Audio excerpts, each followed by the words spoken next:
Hello guys, मैं Priyanka Arya India yearbook series का second part लेके आप सबके सामने आ चुकी हूँ। जैसे कि आप सबको पता है कि सिविल सर्विसेज एग्जाम के लिए इंडिया एयरबुक बहुत ही इंपॉर्टेंट होती है।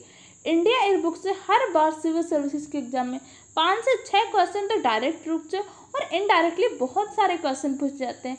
अभी का आप आरओ एग्जाम का पेपर देख लीजिए, उसमें भी इंडिया एयरबुक से काफ़ी सारे क्वेश्चन आए हैं। बस आपको इंडिया एयरबुक को बहुत ही सिस्टमेटिक वे में पढ़ना होता है। इसीलिए हमारे चैनल पे इंडिया एयरबुक सीरीज स्टार्ट की गई है, जिसका एक पार्ट पहले अपलोड किया जा चुका है। आज हम उसका सेकंड पार्ट में डिस्कस करेंगे। जैसे आपको पता है, इंडिया एयरबुक गवर्नमेंट के द्वारा उसकी जितनी भी योजनाएं होती है, उसके मंत्रालय की जो भी रिपोर्ट होती है, उन सबको सम्मिलित रूप से बुक जारी की जाती है। इंडिया एयरबुक में 32 चैप्टर हैं। तो इसके पहले वीडियो हमने इसके कवर पेज के बारे में डिस्कस किया था। जैसे कवर पेज में आपने इंडिया एयरबुक देखी होगी, तो जम्मू कश्मीर और लद्दाख का मानचित्र दिया हुआ है। उसके बारे में जम्मू कश्मीर जो विधेयक लाया गया, जम्मू कश्मीर का गठन जो हुआ, पुनर्गठन अधिनियम, उसके बारे में जम्मू कश्मीर में पहले क्या था, इसको अनुच्छेद हटने के पहले, ये सब चीज़ें मैंने इसके प्रीवियस वीडियो में डिस्कस किए थे। अगर आपने अभी तक उस वीडियो को नहीं देखा तो हमारे चैनल के प्लेलिस्ट में जाइए, जाके वीडियो देख लीजिए।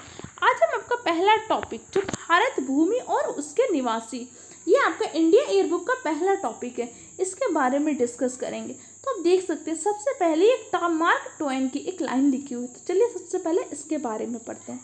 कह रहे भारत मानव जाति का पालना और मानव भाषा की जन्मस्थली, इतिहास की जननी, पौराणिक गाथाओं की दादी और परंपरा की परदादी रहा। मानव इतिहास में हमारी सर्वाधिक मूल्यवान और सर्वाधिक शिक्षाप्रद सामग्री का खजाना केवल भारत में निहित है। ये आपके मार्क ट्वेन का कथन है। इस तरह से कथन आपको क्या होता है, मेंस में जब आंसर राइटिंग करते हैं या एसे में, इस तरह की कथन का यूज करना आपके लिए बहुत ही अच्छा होता है। इसलिए इन सब चीज़ों को याद रखिएगा। अब चलिए आगे पढ़ते। इसमें क्या है कि भारत के बारे में, भारत का परिचय दे रहा है इस टॉपिक में। भारत बेजोड़ संस्कृति वाला देश और यह विश्व की प्राचीनतम महान सभ्यताओं में से एक है। यह उत्तर में बर्फ से लेकर ढके हिमालय से, दक्षिण में धूप से सरोवर, तटवर्ती गांवों, दक्षिण पश्चिम तट पर उष्णकटिबंधीय जंगलों, पूर्व में ब्रह्मपुत्र घाटी के उपजाऊ क्षेत्र से लेकर पश्चिम में थार रेगिस्तान तक फैला हुआ है। तो इसमें आपके भारत के बारे में बता रहे कि भारत के उत्तर में क्या है, भारत के पूर्व में क्या है, भारत के पश्चिम में क्या है। जैसे भारत का उत्तर का पर्वतीय मैदान है, उत्तर में भारत का विशाल मैदान, दक्षिण के प्रायद्वीप पठार हैं और समुद्र तटीय मैदान है, थार का मरुस्थल है, ये द्वीप समूह, ये सब क्या भारत के प्राकृतिक विभाग है। अब चलिए इसके बाद देखते हैं इसका क्या है। भारत का क्षेत्रफल, भारत का क्षेत्रफल है आपका लगभग 32,87,263 वर्ग किलोमीटर। इसको ऐसे आता है न्यूमेरिकली याद कर सकते हैं, 32,87,263 वर्ग किलोमीटर। ये क्या है आपका भारत का क्षेत्रफल है। स्वतंत्रता प्राप्ति के बाद पिछले कई वर्षों के दौरान भारत ने चौमुखी सामाजिक आर्थिक प्रगति की है। भारत ने चौमुखी क्या होता है, सारे क्षेत्रों में चारों तरफ से प्रगति की है। ऐसा नहीं कि भारत ने सिर्फ एक क्षेत्र में प्रगति की, भारत ने सामाजिक क्षेत्र में भी प्रगति की, आर्थिक क्षेत्र में भी की, इसके अलावा अन्य क्षेत्रों में भी प्रगति की है। आकार की दृष्टि से भारत का विश्व में 7वां स्थान है। तो आकार की दृष्टि से भारत के विश्व में कौन सा स्थान है, 7वां स्थान है। जब भारत का 7वां स्थान है तो इससे पहले कि 6 स्थान किसी न किसी देश के तो होंगे। उसका आंसर कमेंट बॉक्स में दीजिए, क्योंकि मैंने आपको बताया कि इंडिया एयरबुक को मैं आपको पढ़ने का सिस्टमेटिक वे बताऊंगी कि आपको किस तरह से इंडिया एयरबुक को पढ़ के अपने जियो सेक्शन को स्ट्रॉन्ग करना है। इसके लिए आपने एक नोटबुक बनाइए, जो जो इंपॉर्टेंट मैं बता रही हूँ उनको नोट करते जाइए, और जो चीज़ें कह रही हूँ मैं आपको स्टडी करनी है उसके लिए जगह छोड़िए, वो जाके उसको स्टडी करके नोट्स बनाइएगा। तो आपको लिखना है कि इससे पहले कि 6 देश कौन से हैं, फिर इन 6 देशों ने मिलकर दक्षिण एशियाई सहयोग संगठन बनाया है, उसका सार क्या होता है, सार की अध्यक्षता कौन करता है, उसके बारे में पूरा इंपॉर्टेंट इन्फॉर्मेशन कलेक्ट करिए। और जनसंख्या की दृष्टि से भारत का कौन सा स्थान है, दूसरा। तो पहला स्थान किसका है, चाइना का है।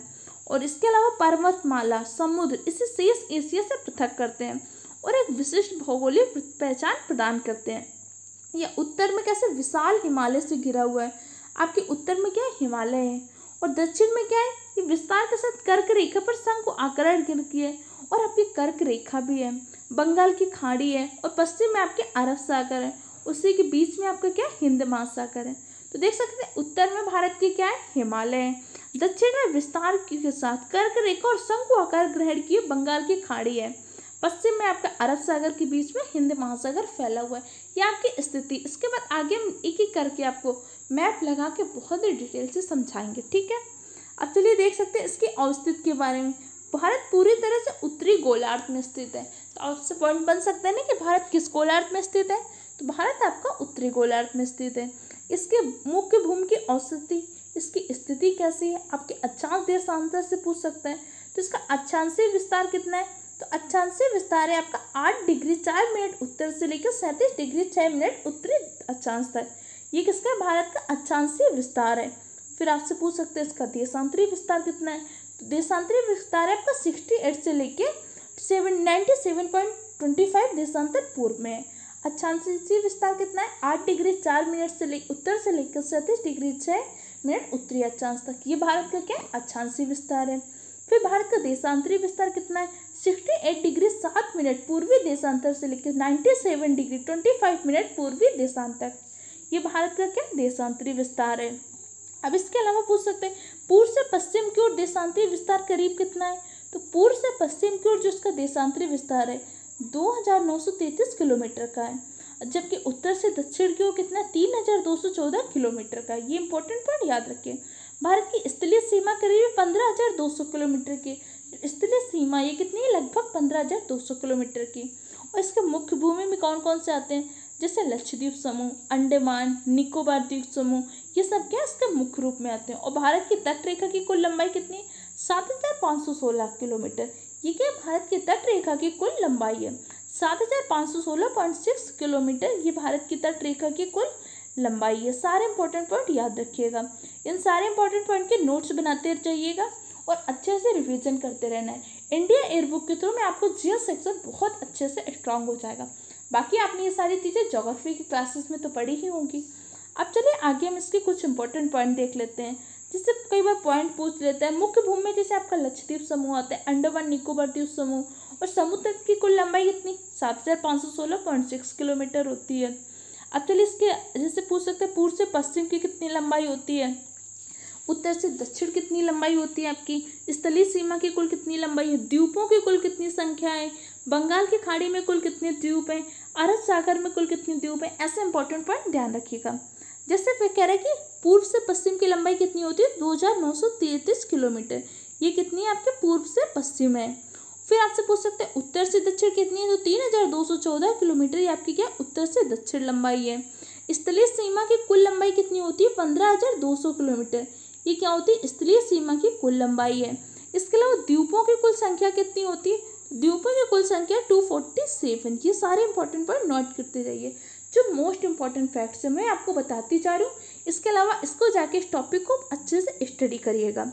द्वीपों की कुल संख्या 247 है। तो फिर बंगाल की खाड़ी में कितने द्वीप हैं, तो बंगाल की खाड़ी में आपके 204 द्वीप हैं। और फिर अरब सागर में बचे हुए 43 द्वीप कितने आपके अरब सागर में, तो कुल कितने द्वीप हैं 247। बंगाल की खाड़ी में 204, अरब सागर में आपके 43 द्वीप हैं। अब चलिए इसके अलावा फिर जैसे कर्क रेखा होती है, कर्क रेखा के बारे में अभी मैंने आपको बताया। तो कर्क रेखा भारत के किन किन राज्यों से होकर गुजरती है, तो कर्क रेखा आपके गुजरात से, राजस्थान से, मध्य प्रदेश से, छत्तीसगढ़ से, झारखंड, पश्चिम बंगाल, त्रिपुरा और मिजोरम, इन राज्यों से होकर कर्क रेखा गुजरती है। अब अगर आप किसी स्टेट के पीसीएस एग्जाम की प्रिपरेशन कर रहे हैं तो आपको पता होना चाहिए उन राज्यों में किन जिला से होकर गुजरती है। जैसे गुजरात से मान लीजिए गुजर रही है, तो गुजरात में कर्क रेखा गुजर रही है, तो गुजरात के किन राज्यों से होकर गुजर रही, राजस्थान से गुजर रही, तो राजस्थान के किन राज्यों से होकर गुजर रही है। ऐसे इंपॉर्टेंट पॉइंट इस तरह से आपको नोट्स बनाते हैं और ये आपके एग्जाम के लिए बहुत ही हेल्पफुल होगा। तो ये सारे इंपॉर्टेंट पॉइंट के नोट बनाइएगा कि कर्क रेखा किन किन राज्यों से गुजरती है और उस विशेष राज्य से किन जिलाओं से होकर गुजरती है। फिर उन जिला के बारे में आपको स्टडी होनी चाहिए। अगर आप जैसे यूपी बेसिस की तैयारी कर रहे हैं तो आपको यूपी बेसिस के बारे में बहुत अच्छी पकड़ होनी चाहिए। इसी प्रकार आप राजस्थान के लिए कर रहे हैं तो राजस्थान के बारे में बहुत अच्छा नॉलेज होना चाहिए। इसलिए आप जिस भी स्टेट बेसिस की प्रिपरेशन अगर कर रहे हैं तो जैसे राजस्थान से होकर आपकी कर्क रेखा गुजरती है तो राजस्थान में किन जिलों से होकर गुजरती है, उन जिलों के बारे में पूरी इन्फॉर्मेशन कलेक्ट करिए। उस कौन कौन से जिले होते हैं, उन जिलों का क्षेत्रफल क्या है, वो जिला अगर किसी विशेष चीज़ के लिए प्रसिद्ध है तो किसके लिए प्रसिद्ध है, उस सब की स्टडी करिए। अब चलिए इसके अलावा पढ़ लेते हैं भारत के से पड़ोसी देश। तो पड़ोसी का तात्पर्य क्या होता है, पहले आपको ये पता होना चाहिए। पड़ोसी का तात्पर्य होता है वो जिससे हम अपनी सीमा साझा करें, वही हमारा पड़ोसी होता है। जैसे ये आपका घर है, ठीक है, अब ये आपके बगल वाले घर हैं और ये आपके उसके बगल में घर है। तो यहाँ पे आपका पड़ोसी कौन हुआ?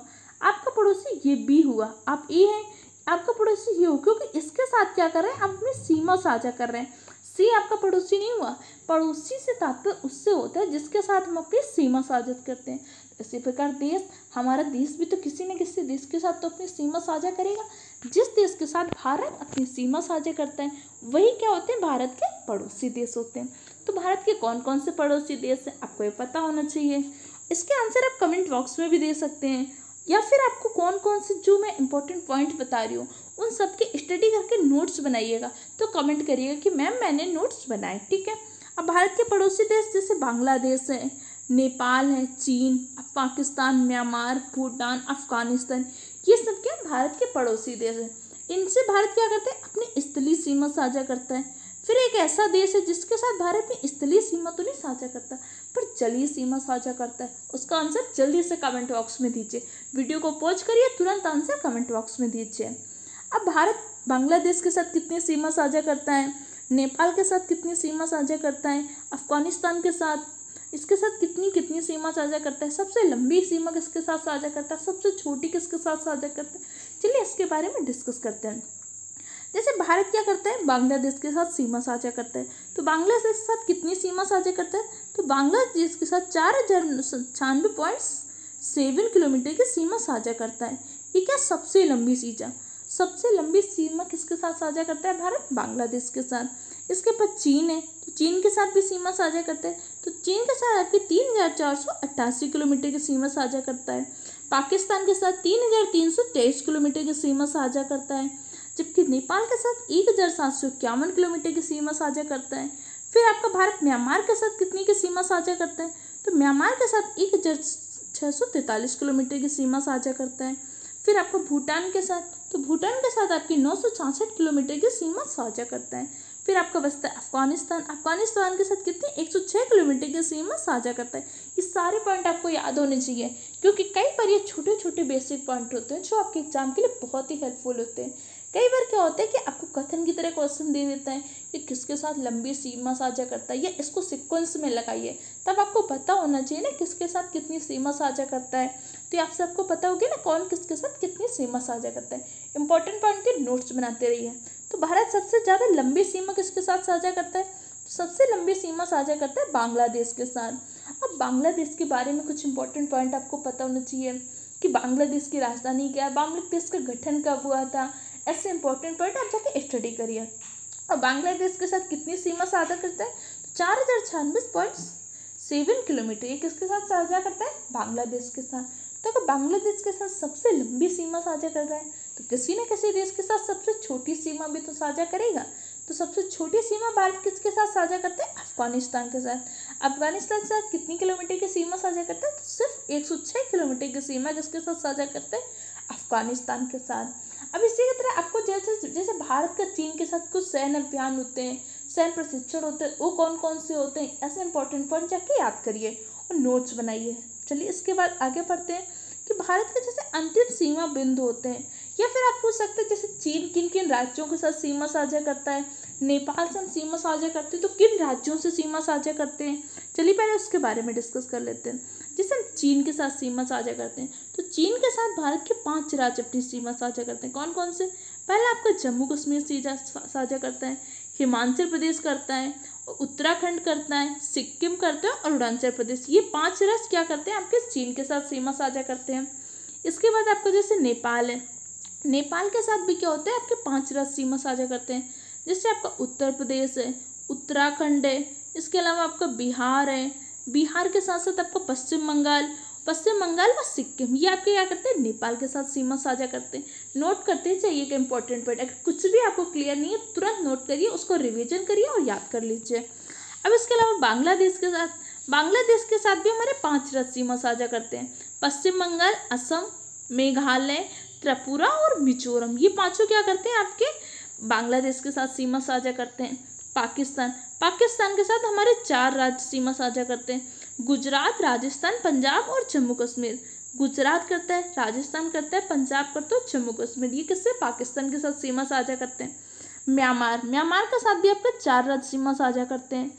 अरुणाचल प्रदेश करता है, नागालैंड, मणिपुर और मिजोरम। ये किसके साथ सीमा साझा करते हैं? आपके म्यांमार के साथ। भूटान के साथ, भूटान के साथ भी आपके 4 राज्य सीमा साझा करते हैं, सिक्किम, पश्चिम बंगाल, असम और अरुणाचल प्रदेश। ये क्या करते हैं? भूटान के साथ सीमा साझा करते हैं। अफगानिस्तान, अफगानिस्तान के साथ सिर्फ एक राज्य सीमा साझा करता है, और आपका कौन सा? जम्मू कश्मीर। तो आपको ये पॉइंट याद होने चाहिए। अब ऐसे पूछ सकते हैं, चीन कितने राज्यों के साथ सीमा साझा करता है? तो चीन आपके 5 राज्यों के साथ। नेपाल, नेपाल 5 राज्यों के साथ सीमा साझा करते हैं। बांग्लादेश 5 राज्यों के साथ करते हैं। पाकिस्तान 4 राज्यों के साथ। म्यांमार 4 राज्यों के साथ। भूटान 4 राज्यों के साथ। अफगानिस्तान 1 के साथ। तो ऐसे भी क्वेश्चन पूछ सकते हैं, ऐसे कौन से देश हैं जो भारत के 5 राज्यों के साथ सीमा साझा करते हैं? तो कौन से? चीन, नेपाल, बांग्लादेश, ये भारत के 5 राज्यों के साथ सीमा साझा करते हैं। अब यहाँ से आप पॉइंट पूछ सकते हैं, ऐसे कौन से देश हैं जो 2 राज्यों के देशों के साथ सीमा साझा करते हैं? जैसे चीन के साथ भी कर रहे हैं, नेपाल के साथ भी कर रहा है, ऐसे अलग अलग देश होंगे, तो उन सब के नोट्स बनाइए, ठीक है। अब उन राज्यों विशेष के बारे में आपको पूरी जानकारी होनी चाहिए। जैसे आप चीन के साथ कौन कौन से राज्य सीमा साझा करते हैं, फिर उन राज्यों से कौन कौन से जिला सीमा साझा करते हैं, ये सब चीज़ें आप डिस्कस करिएगा, नोट्स में अपने जरूर नोट कर लीजिएगा। अब चलिए आगे हम पढ़ते हैं भारत के अंतिम सीमा बिंदु, जो सीमा पॉइंट होते हैं कि भारत का अंतिम सीमा बिंदु कौन सा है, उसके बारे में डिस्कस करते हैं। जैसे आपका दक्षिणतम बिंदु कौन सा है? तो दक्षिणतम बिंदु आपका इंदिरा पॉइंट। इंदिरा पॉइंट आपका कहाँ पे है? तो ग्रेट निकोबार द्वीप में। ये भारत का क्या है? दक्षिणतम बिंदु है। भारत का उत्तर बिंदु कौन सा है? इंदिरा कोल। इंदिरा कोल कहाँ पे? आपका जम्मू कश्मीर में है। फिर पूर्वी बिंदु कौन सा है? तो पूर्वी बिंदु आपका किबिथु है। किबिथु कहाँ पे? अरुणाचल प्रदेश में। पश्चिमी बिंदु सर क्रीक, सर क्रीक जो गुजरात के कच्छ के रण क्षेत्र में उपस्थित है। अब फिर इसके अलावा पूछ सकते हैं कि जो आपका गुजरात होता है और अरुणाचल प्रदेश, इन दोनों के समय के मध्य कितना अंतर है? इसका आंसर कमेंट बॉक्स में दीजिए। चलिए आगे इसके पॉइंट डिस्कस कर लेते हैं। अब आगे जैसे कह रहे हैं कि इसके अवस्थित के बारे में, तो आपको पता है कि भारत किस गोलार्ध में स्थित है? तो भारत आपका उत्तरी गोलार्ध में स्थित है। इसके मुख्य भूमि की औसत कितनी है? अक्षांश कितना है? देशांतर कितना है? मैंने अभी आपको बताया। इसका पूर्व उत्तर से दक्षिण तक अक्षांशीय विस्तार कितना है? तो 3214 किलोमीटर कितना है? उत्तर से दक्षिण तक है। पूर्व से पश्चिम कितना है? 2933 किलोमीटर, मैंने अभी आपको बताया। स्थलीय सीमा कितनी है? 15200 किलोमीटर है। इसका मुख्य भूमि कौन कौन सा है? लक्षद्वीप समूह, अंडमान निकोबार द्वीप समूह, और तटरेखा की कुल लंबाई कितनी है? 7516.6 किलोमीटर।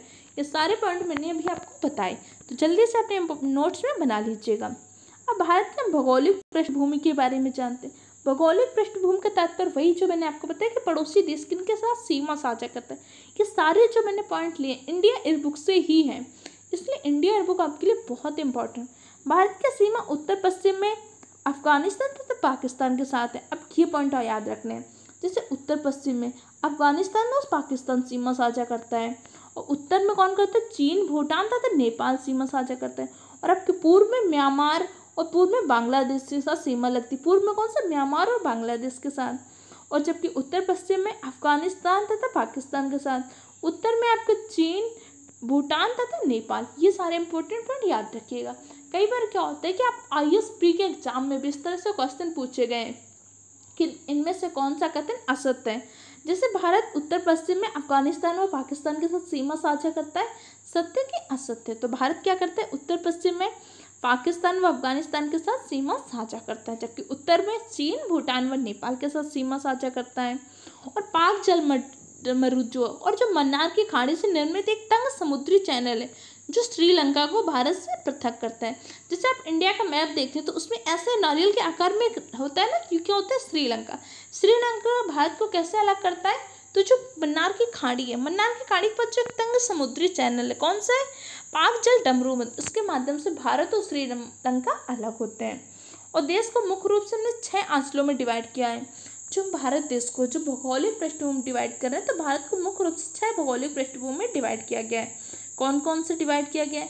जिससे पता है कि आपको भारत को पहले उत्तर का पर्वतीय प्रदेश में, उत्तर का भारत का विशाल मैदान, दक्षिण का प्रायद्वीप पठार में, समुद्र तटीय मैदान में, थार के मरुस्थल में और द्वीप समूह, ये 6 प्राकृतिक भाग है जिसमें हमने भारत को डिवाइड किया है। और भारत में कितने राज्य और कितने केंद्र शासित प्रदेश हैं? तो भारत में आपके 28 राज्य और 9 केंद्र शासित प्रदेश हैं। जैसे आपका जम्मू कश्मीर पुनर्गठन अधिनियम क्या है, किस प्रकार बना है, इससे पहले क्या था, ये सारी चीज़ें मैंने आपको प्रीवियस वीडियो में समझाई थी। अगर आपने अभी तक उस वीडियो को नहीं देखा तो जाके देख लीजिए। चलिए आगे डिस्कस कर लेते हैं। आगे करें, भारत कितने राज्य हैं ऐसे जो पड़ोसी देशों के साथ सीमा के जुड़े हुए हैं?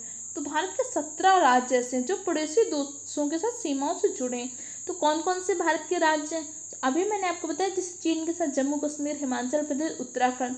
तो आपको जम्मू कश्मीर है, हिमाचल प्रदेश है, उत्तराखंड, सिक्किम, अरुणाचल प्रदेश है, उत्तर प्रदेश है, बिहार, पश्चिम बंगाल, सिक्किम, मेघालय, त्रिपुरा, मिजोरम, राजस्थान, पंजाब, जम्मू कश्मीर, नागालैंड, भूटान तो आपका एक देश है, सॉरी। ये सब ऐसे 17 राज्य जो क्या करते हैं, किसी न किसी देश के साथ सीमा जुड़े। तो इसका आंसर कमेंट बॉक्स में दीजिए। फिर त्रिपुरा एक ऐसा राज्य 3 तरफ से बांग्लादेश से घिरा है। ये बहुत ही इंपॉर्टेंट पॉइंट है, एक बार के एग्जाम में पूछा जा चुका है, प्री के एग्जाम में। तो ऐसा कौन सा राज्य 3 तरफ से बांग्लादेश से सीमा बनाते हैं? तो कौन सा? त्रिपुरा। और त्रिपुरा और बांग्लादेश के मध्य में क्या आपकी शून्य रेखा है। चलिए आगे हम डिस्कस कर लेते हैं कि जैसे नेपाल, भूटान और चीन, तीनों की सीमा मिलाने वाला राज्य आपका कौन सा? सिक्किम। ये मैंने अभी आपको बताया था कि नेपाल से भी, भूटान से भी और चीन, तीनों देशों से अपनी सीमा बनाते हैं कौन? सिक्किम है। अब सिक्किम में किन किन राज्यों से होकर गुजरती है, ये अपने आप नोटबुक में नोट कर लीजिएगा। अब प्रमुख अंतर्राष्ट्रीय सीमा रेखाएं, जैसे मैकमोहन रेखा। तो मैकमोहन रेखा किसके किसके मध्य में? तो मैकमोहन रेखा आपको भारत और चीन के मध्य में है। अब मैकमोहन रेखा का निर्धारण कब हुआ था? और जब इसका निर्धारण हुआ था तो इसमें साइन किसके हुए थे? ऐसे इंपॉर्टेंट पॉइंट आप जाके स्टडी करिएगा, अपने नोट्स में बनाइएगा, क्योंकि अगर हम सारे इंपॉर्टेंट पॉइंट डिस्कस करने लगे तो आपको बहुत टाइम लगेगा। आपको पता है कि हमें 32 चैप्टर क्लियर करने, अभी हमने सिर्फ पहले चैप्टर का एक पार्ट डिवाइड लिया है। भारत के भौगोलिक, जो भारत के भूमि और निवास, उसका हमने सिर्फ एक टॉपिक स्टार्ट किया है। अब इसमें बहुत सारे टॉपिक है, इसलिए आपको मैं सिर्फ बता रही हूँ किस तरीके से इंडिया ईयर बुक को पढ़ना है। आप जाके उस तरीके से नोट्स बनाते रहिए। आप 10 से 15 वीडियोस के देखिएगा, आप देखेंगे कि आपको बहुत ज़्यादा जीएस का अच्छे से रिवीजन हो पा रहा है। अब जैसे रेड क्लिफ रेखा, तो रेड क्लिफ रेखा आपके भारत और पाकिस्तान के मध्य में, इसका निर्धारण कब हुआ था, कब रेड क्लिफ रेखा बनी थी? और डूरन रेखा पाकिस्तान और अफगानिस्तान के मध्य, क्योंकि जब विभाजन नहीं हुआ था तो डूरन रेखा क्या होती थी, भारत व अफगानिस्तान के मध्य में आती थी, लेकिन विभाजन के पश्चात ये क्षेत्र क्या चला गया, पाकिस्तान पर। तो इसलिए डूरन रेखा किसके किसके मध्य में, पाकिस्तान व अफगानिस्तान के मध्य में। इस तरह से हमने इसके भौगोलिक पृष्ठभूमि के बारे में आज जाना। इसका सेकंड टॉपिक है भारत की प्राकृतिक संरचना, उसके बारे में कुछ पॉइंट डिस्कस कर लेते हैं, बाकी हम नेक्स्ट वीडियो में डिस्कस करेंगे। भारत की प्राकृतिक संरचना में भारत को मुख्य रूप से 4 पार्टों में डिवाइड किया गया है। तो प्राकृतिक संरचना के आधार पर भारत के मुख्य रूप से 4 पॉइंट कौन कौन से? पहला विशाल हिमालय क्षेत्र है, और गंगा और के सिंधु के मैदानी भाग, रेगिस्तानी क्षेत्र और दक्षिण प्रायद्वीप के पठारी भाग जो होते हैं, ये 4 प्रांतों में हमें प्राकृतिक संरचना में डिवाइड किया हुआ है। इसमें यथार्थ जैसे हिमालय पर्वतमाला में 3 लगभग समांतर श्रृंखलाएं जो पठारों और घाटियों में विभाजित हैं। इसमें जैसे कश्मीर, कुल्लू जैसे कुछ विस्तृत उपजाऊ घाटियां हैं, जैसे कुल्लू की घाटी है, कश्मीर घाटी है, फिर दून है, ये सारी चीज़ें इसके अंतर्गत आएंगी। इनमें पर्वतमालाओं में विश्व की कुछ ऊंची चोटियां स्थित हैं। सबसे अधिक ऊंची होने के कारण कुछ दर्रों से होकर यात्रा की जा सकती है। जैसे आपके प्रमुख दर्रे कौन, जिनमें दार्जिलिंग के उत्तर पूर्व में चुम्बी घाटी से होते हुए भारत के तिब्बत व्यापार मार्ग पर जेलेफला दर्रा, नाथुला दर्रा, कल्ला, उत्तर पूर्व में सतलुज घाटी में सिपकला दर्रा, ये सब क्या प्रमुख दर्रे हैं, जिसका आगे हम डिस्कस करते हैं। अभी पर्वतमाला की जो हिमालय पर्वतमाला लगभग आपकी 2400 किलोमीटर में फैली हुई, ये इंपॉर्टेंट पॉइंट है, नोट कर लीजिए। इसके अलावा अलग अलग स्थानों में 240 से 320 किलोमीटर तक चौड़ी है। इसकी लंबाई में कितनी फैली हुई है, 2400 किलोमीटर में, और अलग अलग स्थानों में इसकी चौड़ाई कितनी हो गई है, 240 से लेकर 320 किलोमीटर तक इसकी चौड़ाई है। और पूर्व में भारत, म्यांमार, भारत और बांग्लादेश के बीच कम ऊंचाई की पर्वत श्रृंखलाएं हैं। और जैसे पूर्व पश्चिम में गारो खासों की जयंतियाँ हैं, नागा पर्वतमालाएं हैं। इस श्रृंखला को उत्तर दक्षिण में मिर्जा और रखाई पर्वतमाला के साथ जोड़ती है। इस सबको आगे हम डिस्कस करेंगे। अब जैसे हमने मैदानों के बारे में देखते हैं, तो गंगा और सिंधु के मैदानी भाग होते हैं जो करीब आपके 2400 किलोमीटर लंबे, 240 से 320 किलोमीटर तक चौड़े हैं। जो 3 विशेष नदी प्रणाली, जैसे आपके सिंधु, गंगा, ब्रह्मपुत्र, इन तीनों से मिलकर बना है। तो सिंधु का उद्गम कैसे होता है, गंगा का उद्गम कैसे होता है, गंगा की सहायक नदियाँ कैसे हैं, इन प्रमुख नदियों के बारे में डिस्कस करेंगे। ये मैदानी भाग नदियों के बाढ़ के साथ बहकर आई कछारी मिट्टी कौन सी होती है, जो नदियों के में बाढ़ से बहकर आई होती है, दुनिया के सबसे बड़े मैदानों में से एक है। और धरती पर सर्वाधिक घनी आबादी वाले क्षेत्रों में से एक है। जैसे दिल्ली में यमुना और बंगाल की खाड़ी के बीच करीब 1600 किलोमीटर की ऊंचाई में केवल 200 मीटर की ढाल है। यह आपका क्या होगा, गंगा व सिंधु का मैदानी भाग। आपको पता है ना कि हमने 4 पार्ट में डिवाइड किया था। पहला हिमालय की पर्वतमालाएं, दूसरा गंगा और सिंधु का मैदानी भाग, तीसरा क्या होता है, रेगिस्तानी क्षेत्र। रेगिस्तानी क्षेत्रों को भी आप 2 क्षेत्रों में बांट सकते हैं। पहला आपका बृहद रेगिस्तान और दूसरा होता है लघु रेगिस्तान। बृहद रेगिस्तान में कच्छ के रण से उत्तर की ओर लूनी नदी तक जो फैला होता है। अब लूनी नदी क्या होती है, इसका उद्गम कैसे होता है, लूनी नदी को अंतःमरुस्थलीय नदी क्यों कहते हैं, ऐसे इंपॉर्टेंट पॉइंट आपसे बाद में डिस्कस किए जाएंगे। आज समूचा राजस्थान जैसे सिंध सीमावर्ती क्षेत्र इसमें सम्मिलित होते हैं। अब इसके अलावा जैसे आप देख लेते हैं प्रायद्वीपीय पठार। प्रायद्वीपीय पठार गंगा और सिंधु के मैदानों से सटा हुआ है, जिसमें आपका 460 से लेकर 1220 मीटर तक अलग अलग ऊंचाई में पहाड़ और पर्वतमालाएं शामिल है, जिसमें आपके अरावली की पर्वत, विंध्य, सतपुड़ा, मैकाले पर्वत, अजंता की पर्वतमाला ऐसे प्रमुख पर्वतमालाएं हैं। जबकि पूर्वी घाटों और बंगाल की घाटियों में क्या तटवर्ती क्षेत्र का पठार है, और पठार का दक्षिणतम बिंदु क्या है, जैसे नीलगिरी पर्वतमाला है। पूर्वी और पश्चिमी घाट मिलते हैं। तो इन सब के बारे में कुछ इंपॉर्टेंट पॉइंट हम बाद में डिस्कस करेंगे। बाकी सारी चीज़ें अपनी ज्योग्राफी की क्लासेस में डिस्कस की जाएंगी। इस तरह से हम इंडिया एयरबुक को कंप्लीट करेंगे। इसका आज हमने एक पहला टॉपिक जो था भारत की भौगोलिक पृष्ठभूमि के बारे में डिस्कस किया। जो जो चीज़ें मैंने आपको बताई कि जाके इनके नोट्स बनाइएगा, तो अच्छे से नोट्स बनाइए और उन सब का रेगुलर वे पे रिवीजन करते रहिए और इस सीरीज को रेगुलरली फॉलो करते रहिए। इंडिया एयरबुक के द्वारा आपके काफ़ी हद तक जीएस सेक्शन को आसानी से तैयार किया जा सकता है और सिविल सर्विस एग्जाम के लिए बहुत ही हेल्पफुल होती है। तो ये सीरीज आपको कैसे लग रही है, इसका फीडबैक कमेंट बॉक्स में दें और साथ साथ कमेंट बॉक्स में बताइए कि आपने उस सीरीज को कंप्लीट किया कि नहीं, आपने अपने नोट्स बनाए कि नहीं बनाए। इसका आंसर कमेंट बॉक्स में दीजिए। अगर आपकी वीडियो हेल्पफुल लग रही तो चैनल को सब्सक्राइब करें, वीडियो को लाइक करें, अपने दूसरे फ्रेंड के साथ भी शेयर करें। Okay friend, thank you for the watching my video.